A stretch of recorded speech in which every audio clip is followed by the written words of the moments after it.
Hello everyone. এখন এই যে অফিস শেষ করে বাসার উদ্দেশ্যে রওনা দিলাম। দেখুন, অফিস শেষ হলে আমরা যারা এই এই যে কোম্পানিতে জব করি, আসলে এভাবে যাওয়া আসা করে যার যেরকম সুবিধা হয়। অনেকে সিএনজি, ইজি বাইক, তারপর বাস, হাইস কার, এভাবে ওরা যাওয়া আসা করে এবং তাদের গন্তব্যে ওখানে যায় পৌঁছে। হ্যাঁ, দেখেন কতগুলো গাড়ি, জিপ গাড়ি আছে অনেক পুরনো। হ্যাঁ, হাইস, বাস, জিপ গাড়ি, তারপর সিএনজি। হ্যাঁ, এগুলো সবগুলো রিজার্ভ নিয়েছে আর কি, যার যার গন্তব্যস্থান পর্যন্ত। আর এটা হচ্ছে কোরিয়ান ইপিজেডের 11 নম্বর গেটের মুখে প্রচুর জ্যাম থাকে ছুটির আগে এবং ছুটির পরে।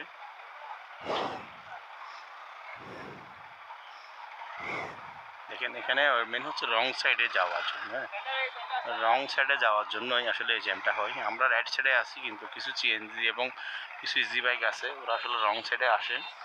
রং সাইডে আসার জন্য দেখেন এখন স্টার্টটা বন্ধ করে রাখা লাগতেছে, যেহেতু অনেকক্ষণ সময় লাগবে, কারণ সামনে একটা ওই যে কভার ভ্যান রয়েছে। আসলে এই ক্যাপাসিটির মধ্যে এই 11 নম্বর গেটটাই হচ্ছে খুবই বিরক্তিকর।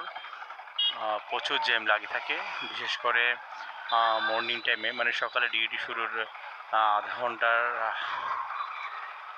আগ থেকে শুরু হয় একদম 8টা পর্যন্ত, 7:30 থেকে 8টা পর্যন্ত। এবং এদিকে ছুটির সময় 5টায় ছুটি হলে থাকে 10-15 মিনিট জ্যামটা, এবং যদি 7টায় ছুটি হয় তাও 7টা 10-15 মিনিট পর্যন্ত এই জ্যামটা লাগিয়ে থাকে। দেখেন, আমরা রাইট সাইডের লোক যেতে পারতেছি না, কিন্তু রং সাইডে এই সিএনজি বাইকে, ইজি বাইক, এগুলোকে সাইড দেওয়া লাগতেছে।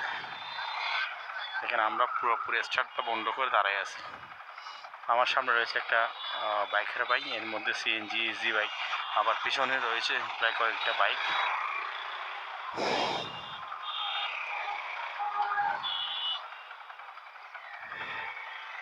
দেখেন কি পরিমাণ জ্যাম। হ্যাঁ, এইসব বাইক, ইজি বাইক, সিএনজিগুলো যাবে যে আসলে গ্রামে, আর আমরা যাবো সবাই শহরে। দেখেন, শহরে যাব কিন্তু কোনো তাড়াহুড়ো করতেছি না, যায়